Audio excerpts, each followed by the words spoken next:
Yeah, so not a feeling that the group is used to or likes. First loss at home comes at exactly at the midway point. Uh, Again, the guys are really disappointed, uh, upset, frustrated because on the night I thought we played really good soccer. We had some of our best actions in terms of possession, movements to goal. Credit to Vancouver, they made some big blocks. Goalkeeper made a few saves, especially early when we were buzzing a little bit in the first half. So uh, again, difficult because we give up 3 goals at home, which we're not happy about.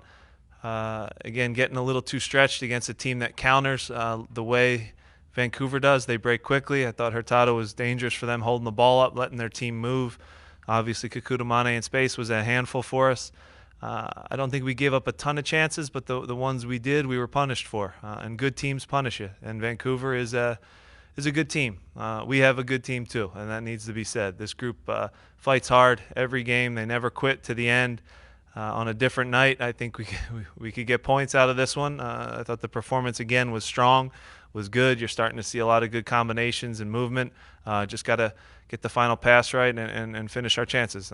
Again, on a different night, I think we get more goals. I know maybe you might have thought you would go undefeated at home, but at some point it was probably bound to happen that you would lose one. How do you think the group will respond out of this? They'll respond well. They've responded to a lot of adversity already this year. Again, we never quit in any game. We have young guys, 3 young guys out on the field, rookies that are fighting their butts off, learning every time out there, and growing from this. I don't really think there's losses. I think you either win or you learn, and we're learning right now, and we're growing as a team. I still think you had strong performances out there. You could go through every guy, and there's not really a guy on the field that had a bad day. So. Again, we'll regroup from this. We have 2 big games to get better. Obviously, a big rival game in the Open Cup against Red Bull here, and then we go on the road to Houston, who's playing better under new coach Wade Barrett there. So again, we still have a good team. Difficult to lose at home. We're not happy with it, but we had a good undefeated run here. We're going to start another one.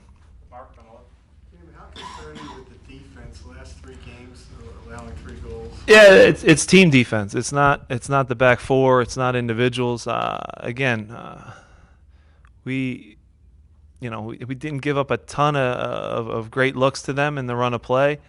Dre makes the one big save. The first goal is a corner kick.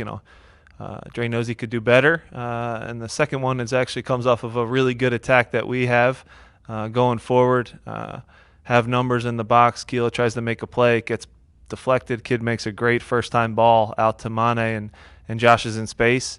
Maybe take a foul, maybe stop the play. But again, young player, he's going to learn from it. He's going to grow from it. He had a great game.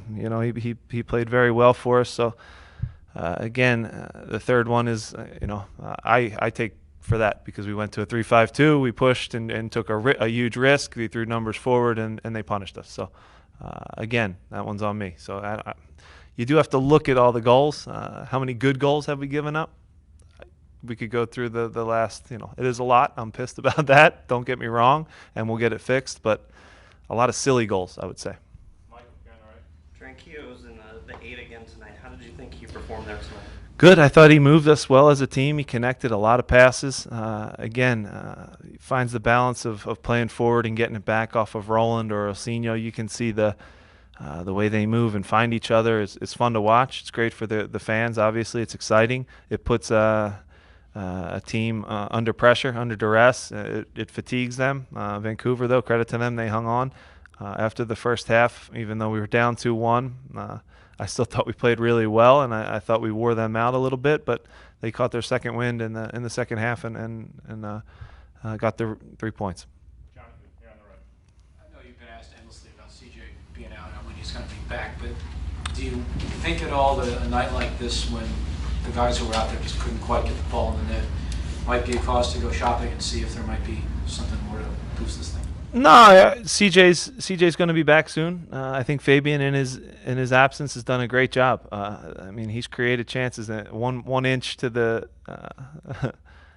just below the crossbar there, and on our first goal, that's a hell of a shot that he hits, off the bar. So Fabian's finding space. He's doing a great job for us fighting.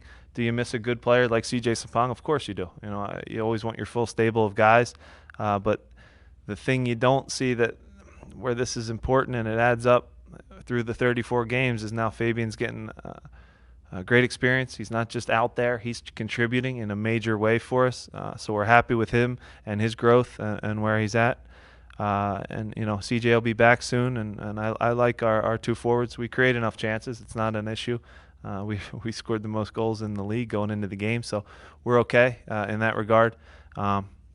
Just on whether it's maybe it's a familiarity. Whenever we play Vancouver, we don't know each other too well. You only play once a year, and yeah, obviously you watch a ton of tape and you have a good idea of them, but it seems like more times than not when we get together, it's 3-3, 3-2, and it's a little end-to-end and unique, with the West team. So we didn't take care of business, and we need to in our home games. Ron, second row on the right. Coach, what can you say about the addition of Chris Pontius to the squad this year? I mean, whether he starts or comes off the bench, Yeah. he always seems to contribute. Yeah, Chris is a starter, first and foremost. He's a starter on this team. He started every game for us. It was just a situation this week where he went a hard 90, and he hadn't gone 90 yet this year, and he maybe once, but he pushed hard in the Chicago game, in a game that, to be honest, should have been easier than it was. He had a lot of running, and he took a big knock on his quad at the end of the game that tightened up. So again, I held him today, and he jumps in the game and contributes right away. So Chris is having a great season for us. He's a great pro, been a big impact to our team. Can't say enough positives about him. True professional, great in the locker room, and a great addition to our team. And again, he's going to play a major role down the stretch here. Kevin, back right. Jim, I know it's just one mistake, but have you seen anything different from Andre since he came back from the Copa break? Again, I mean, you can break down every goal and stop it and rewind it, and it's a hard position. He's been seeing a lot of shots. He's the reason, though, that we're in first place in our division. So I said it at halftime to the group. Yes, Dre made a mistake on the corner kick. I actually think if you watch it again, he gets clipped just enough that you see it called a lot that it's a foul. So, but the message at halftime was Andre's bailed us out 100 times this year. Let's get 2 goals and bail him out. Didn't happen today, but I still was happy with the way my team pushed. Andre is going to be fine. I'm not concerned with him and where he's at. He'll be great, and we'll get back on track as a team because we win and lose as a team. Anything else for Jim? Thank you. Thank you.